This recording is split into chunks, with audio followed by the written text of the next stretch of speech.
Hello everyone. आज इस video में हम पढ़ेंगे electric field intensity due to a single charge. इसके अंदर कुछ लेट करेंगे, जैसे कि एक चार्ज होगा which is lying at a point Q and let P is a point where net electric field intensity is to be calculated. So इसके लिए डायग्राम बनाते हैं। इस पॉइंट पर एक चार्ज होगा Q और ये पॉइंट है O। यहाँ पे एक पॉइंट है टेस्ट चार्ज Q0 और इसको P से रिप्रेजेंट कर दिया, और इनके बीच का डिस्टेंस होगा R। यहाँ पे अब हम लगाएंगे Coulomb law.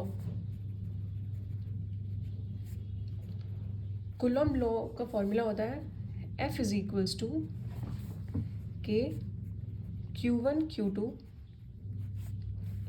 And the distance between Q1 and Q2। और यहाँ पे जो R वेक्टर है ये डायरेक्शन को रिप्रेजेंट करेगा। ये हमारी फर्स्ट इक्वेशन है। सो यहाँ पे Q चार्ज है और Q0 चार्ज है, तो Q1 की जगह Q रखेंगे, K Q, Q2 की जगह Q0 रखेंगे and divided by R² R0। अब हमें पता है K is equals to 1/4πε0। K की वैल्यू यहाँ पे 1/4πε0 रख देंगे, Q1 Q0 अपॉन R²। अब हमें लास्ट सेशन में हमने इलेक्ट्रिक फील्ड इंटेंसिटी का फॉर्मूला देखा था, E is equals to F/Q0। अब ये हमारा पॉजिटिव चार्ज है, इसके लिए हमारे इलेक्ट्रिक फील्ड इंटेंसिटी की डायरेक्शन होगी इस तरफ। E की डायरेक्शन होती है पॉजिटिव से नेगेटिव की तरफ। Q0 हमारा पॉजिटिव चार्ज है, पॉजिटिव टेस्ट चार्ज। सो E0 की वैल्यू आउटवर्ड्स होगी, पॉजिटिव से बाहर की तरफ होगी, इसलिए Q0 की वैल्यू बाहर है। अब हम F की वैल्यू, इसको फर्स्ट इक्वेशन दे दिया, इसको second equation. Put value of first in second. यहाँ से हमारे E की वैल्यू आएगी 1/4πε0 Q0 डिवाइडेड बाय R², और ये Q0 इधर आ जाएगा। साथ में डायरेक्शन R0 एक यूनिट वेक्टर है जो कि डायरेक्शन को रिप्रेजेंट करता है। सो यहाँ से Q0 यहाँ से कैंसिल हो जाएगा। सो E का फॉर्मूला बना 4πε0 electric field intensity is equal to 1/4πε0 magnitude of Q divide by R² and this is for direction. So ये हमारा EFI का फॉर्मूला बन गया। अब हमेशा एक बात ध्यान रखनी है, डायरेक्टली प्रोपोर्शनल के लिए ग्राफ ऐसे बनता है, लीनियर ग्राफ बनेगा, और इन्वर्सली के लिए जो ग्राफ होगा वो ऐसे बनेगा, डिक्रीजिंग। तो E और R² या इन्वर्सली प्रोपोर्शनल है, तो इसके लिए E के और R के बीच में ग्राफ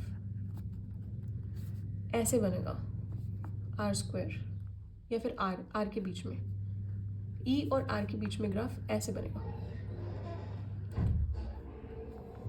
सो ये था electric field intensity due to a single charge. अब हम पढ़ेंगे electric field intensity due to a dipole.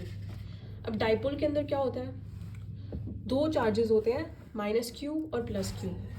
इसके लिए भी हमने कुछ चीज़ें अज्यूम की हैं, जैसे कि जो हमारा पहला केस होगा इसके अंदर वो होगा सेंटर ऑफ अ डाइपोल। सबसे पहले AB is an electric dipole having dipole length 2L। सो हम ये साथ साथ बनाते हुए चलते हैं। ये -Q चार्ज है, +Q चार्ज है और AB है।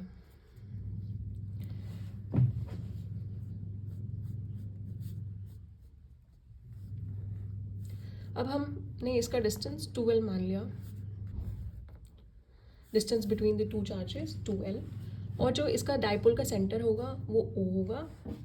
तो ये AO और OB इक्वल है, इसलिए 2L L और L में डिवाइड हो जाएगा। अब O है, इसके ऊपर हमको नेट इलेक्ट्रिक फील्ड इंटेंसिटी निकालनी है, तो O पे हम एक अपना टेस्ट चार्ज रखेंगे Q0। अब हम माइनस क्यू की वजह से प्लस क्यू की वजह से O के ऊपर जो इलेक्ट्रिक फील्ड इंटेंसिटी की डायरेक्शंस होंगी वो स्टडी करेंगे। सो सबसे पहले electric field intensity at O due to minus Q charge.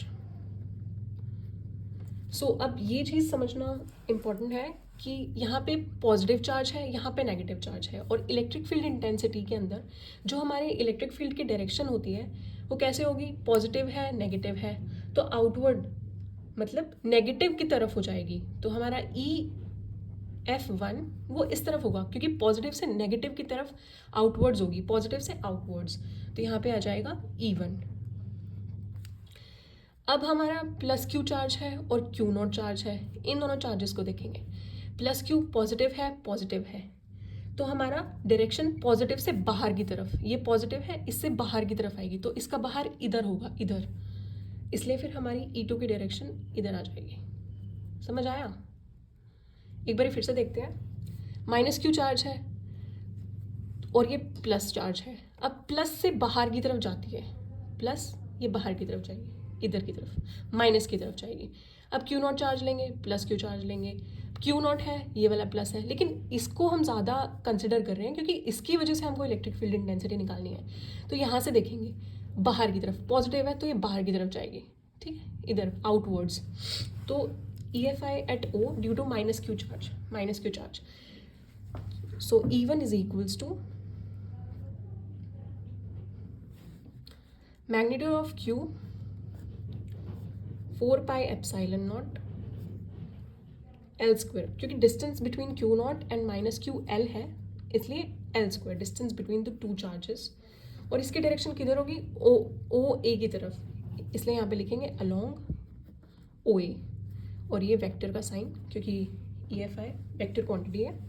उसके बाद electric field intensity at O due two plus Q charge, यहाँ पे E2 इसकी वैल्यू होगी magnitude of Q divided by 4 pi epsilon naught L square, distance between two charges, plus Q charge and Q0 charge is L square, and इसकी direction होगी OA की तरफ, दोनों same direction में है, E1 E2 both are in same direction, L square which is along OA। So अब net EFI निकालेंगे, net electric field intensity निकालेंगे O पर, एट O। तो इसकी वैल्यू क्या आएगी, दोनों सेम डायरेक्शन में है, सेम डायरेक्शन में होंगे मतलब दोनों की वैल्यू ऐड हो जाएगी। E इज इक्वल्स टू, ये नेट EFI है, E is equals to E1 plus E2, लेकिन इनका जो मैग्नीट्यूड होगा, इसका मैग्नीट्यूड लेना है हमें, E1 प्लस E2, और बोथ OA की तरफ है, तो हमारी नेट जो वैल्यू होगी वो भी OA की तरफ होगी, विच इज अलोंग OA। सो यहाँ पे एक एक करके वैल्यू रख देते हैं, Q upon 4 pi epsilon naught L square plus Q 4 pi epsilon naught L square, दोनों को ऐड करेंगे तो वैल्यू बन जाएगी नेट EFI की 2 magnitude of Q 4 pi epsilon naught L square, और डायरेक्शन अगेन OA की तरफ। सो ये था डायपोल की वजह से इलेक्ट्रिक फील्ड इंटेंसिटी, जिसकी वैल्यू ये आई है। Thank you.